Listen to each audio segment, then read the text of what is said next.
Have you ever wondered who measured the size of the earth? So about 1,000 years ago, a legendary Persian Muslim scientist measured the circumference of the earth from his hilltop observatory not far from Lahore, the cultural capital of Pakistan. Which, by the way, you should definitely visit. The man was Abu Rehan al-Biruni, and the place was Nandana Fort. How about we take a trip there right now?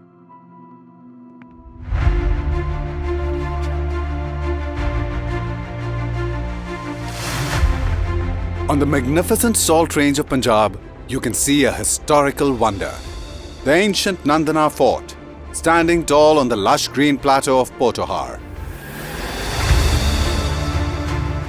Nandana Fort is strategically located on a hilltop near the village of Baghanwala, in district Jhelum, which is on the eastern flank of the Salt Range. It was built in the 8th century by the Hindu Shahi dynasty and is named after the mythological garden of the Hindu god Lord Indra. It's accessible from both the motorway and GT road. The fort was built for the surveillance of the Nandana Pass and as a deterrent for invaders.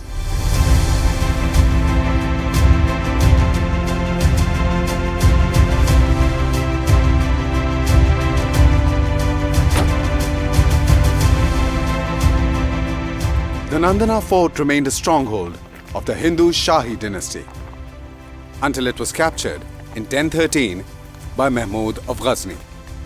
And with Mahmud came the legendary Muslim scientist Abu Rehan al-Biruni. What you're seeing from here was known as the Nandana Pass. The Nandana Pass itself was an ancient stone road that connected India with Afghanistan and Central Asia. This was the very same route used by Alexander the Great in his epic clash with Raja Porus at the Battle of Hydaspes in 326 BC. Al-Biruni's purpose was to document the history, science and culture of the region.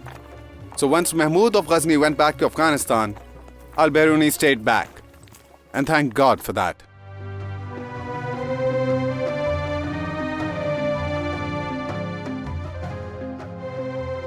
I am standing at the very spot where Abu Rehan al-Biruni had his observatory in the 11th century. This is where he quantified the radius and circumference of this little blue dot we call home. Abu Rehan al-Biruni, being a mathematical visionary, combined algebra and trigonometry to solve the epic problem of calculating the size of the earth. Having read al-Biruni's description, let me tell you how he estimated the size of the earth. Al-Biruni needed a mountaintop from where he could see the flat horizon, and Nandana Fort was ideal for that. But first, he needed to measure the height of the mountain. He did this by going to 2 points in the valley which were in a straight line with the mountaintop. Then he measured the distance between those 2 points. And finally, he measured the angles between those points and the mountaintop. To do this, he used a device called an astrolabe, which is basically a giant protractor with angles and degrees and a pointer to determine his line of sight. Now he had enough information to measure the height of the mountain using trigonometry and algebra. He needed only one more measurement to get the size of the earth. Angle of the line of sight of the horizon as it dips below the horizontal. Now here's the amazing part. Al-Biruni imagined the mountain as a large right-angled triangle, which has 3 corners: the mountaintop, the horizon, and the center of the earth.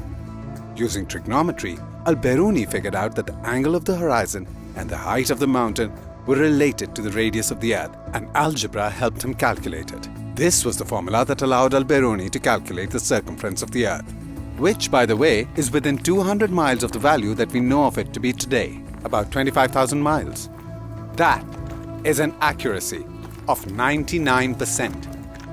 And that too when it was measured almost 1,000 years ago. Let that sink in.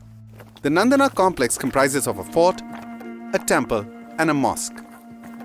The temple is known as the Shiva temple, and it was built by Anandapala, son of the Shahi king Jayapala, somewhere early in the 9th century. The mosque was built by Mahmud of Ghazni when he took over the fort from the Hindu Shahi Raj. Nandana remained under Muslim rule until the Sultan of Khwarizm was defeated by the Mongol hordes in the 13th century. The furious Mongols, led by the ruthless Genghis Khan himself, used the Nandana Pass to chase the fleeing Sultan and capture the fort. I mean, what history this place has. A couple of centuries later, when the Mughals recaptured the fort and the pass, Nandana became a place for leisure. Finally, no more wars and invasions. There are historical records of the Mughal emperors Jalaluddin Akbar and Jahangir mentioning Nandana as a place for relaxation and hunting in the 16th and the 17th century. Though Nandana is in Pakistan, its significance is global. This is a place that belongs to all humanity. This hidden marvel of heritage was recently highlighted during Prime Minister Imran Khan's visit to Nandana. The Prime Minister himself takes keen interest in cherishing and preserving our glorious past for generations to come. Government of Punjab, under the vision of Prime Minister Imran Khan, has decided to preserve, restore and promote Nandana, as well as the incredible contributions of Abu Rehan al-Biruni towards humanity. The first step towards making this dream a reality is the formation of the radius, which will include 7 historical sites from the region, including Nandana Fort, Shiva Temple, Katas Raj, Tila Jogiyan, Kyora Salt Mines, Malat Fort and Takht-e-Babri. What you see here right now are perhaps just ruins, but every stone here is steeped in history. The wind whispers stories. The skies have borne witness to the kings and heroes who have made our world what it is today. Come and have a look. We're right here, waiting.